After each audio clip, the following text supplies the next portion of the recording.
शांति। भारत एक महान देश है।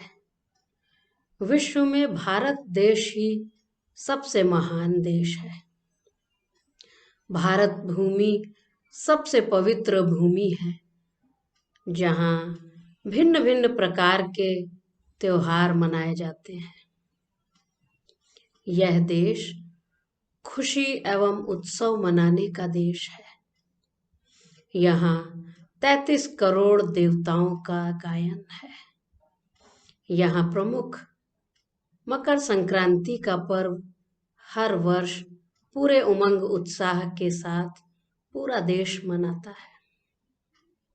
जहाँ उत्तर भारत में इसे मकर संक्रांति के नाम से मनाते हैं, वहीं आंध्र प्रदेश, कर्नाटक, केरला में इसे संक्रांति का पर्व कहा जाता है। इस पर्व को तमिलनाडु में पोंगल के रूप में मनाया जाता है।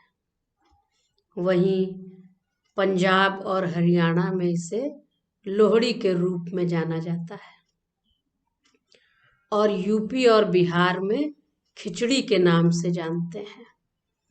आसाम में इसे बिहू के रूप से जाना जाता है। इस दिन विशेष हमारे देश के किसान भाई अपनी फसल को काटकर परमपिता परमात्मा को अर्पित करने के उपलक्ष्य में मनाते हैं।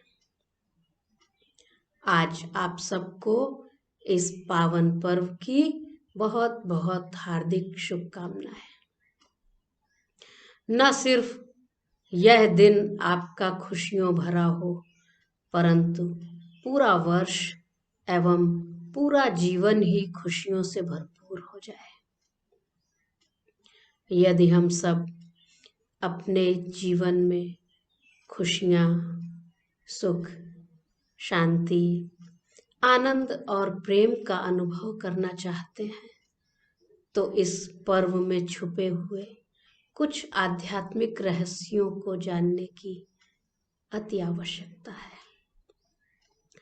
तो आज हम जानेंगे कि कैसे हम इस पर्व के आध्यात्मिक रहस्य को समझकर संपूर्ण जीवन में खुशहाली ला सकते हैं। यह पर्व हर वर्ष 14 जनवरी को मनाया जाता है। इस दिन से दिन बड़े होने लगते हैं और रात्रि छोटी होने लगती है। सूर्य देवता इस दिन से मकर राशि में प्रवेश करते हैं, जिसको उत्तरायण भी कहते हैं।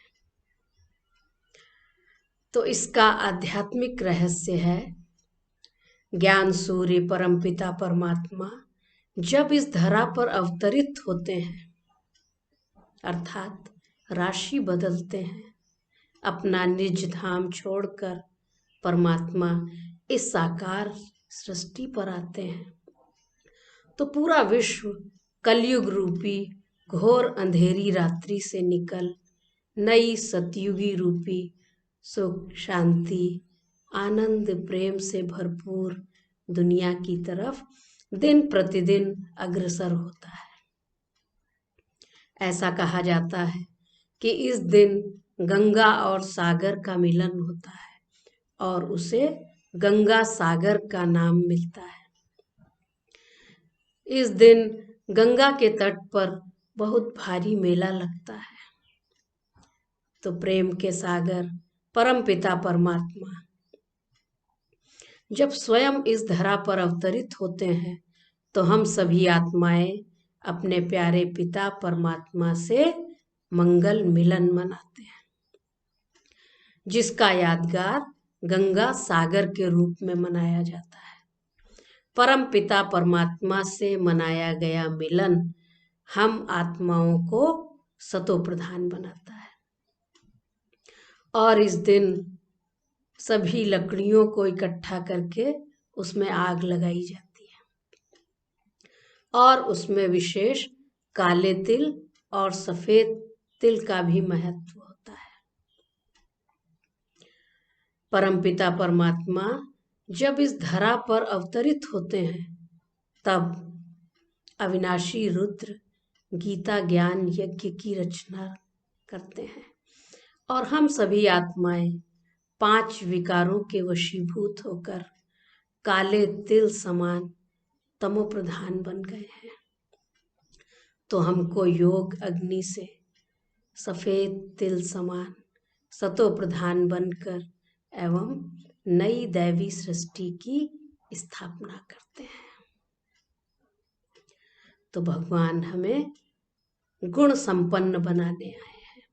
तो तिल तिल छोटी छोटी बुराइयों को तिलांजलि दे और छोटे छोटे तिल बराबर अपने जीवन में सुख, शांति, आनंद, प्रेम इसको जब शामिल करते जाएंगे, छोटा छोटा परिवर्तन, तिल सूक्ष्म होता है, छोटा होता है, सबसे छोटा होता है, तो तिल बराबर परिवर्तन भी धीरे धीरे धीरे अगर किया जाए तो फिर अच्छाइयाँ आने लगती हैं और हम सतो प्रधान आत्मा बन जाते हैं।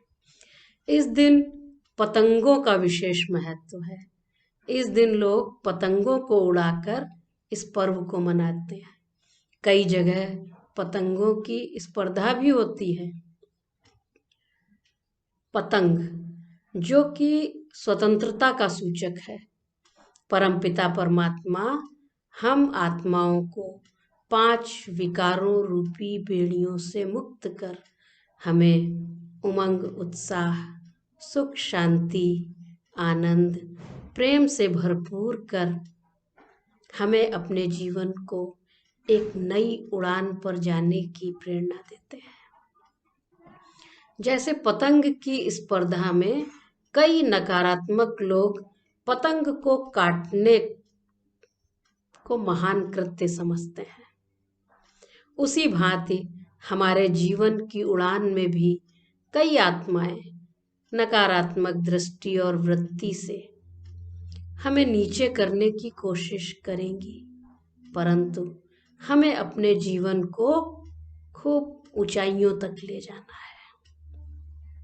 हम आशा करते हैं कि मकर संक्रांति के आध्यात्मिक रहस्य को समझकर परमपिता परमात्मा के द्वारा हमें दी गई श्रीमत पर चलकर अपनी जीवन श्रेष्ठ और सतो प्रधान बनाते हुए ऐसी दुनिया के लिए अपने आप को तैयार करें जो कि सुख, शांति, आनंद, प्रेम और पवित्रता से भरपूर हो। इसी के साथ आप सभी को मकर संक्रांति के पर्व की बहुत बहुत बहुत हार्दिक शुभकामनाएं। ओम शांति।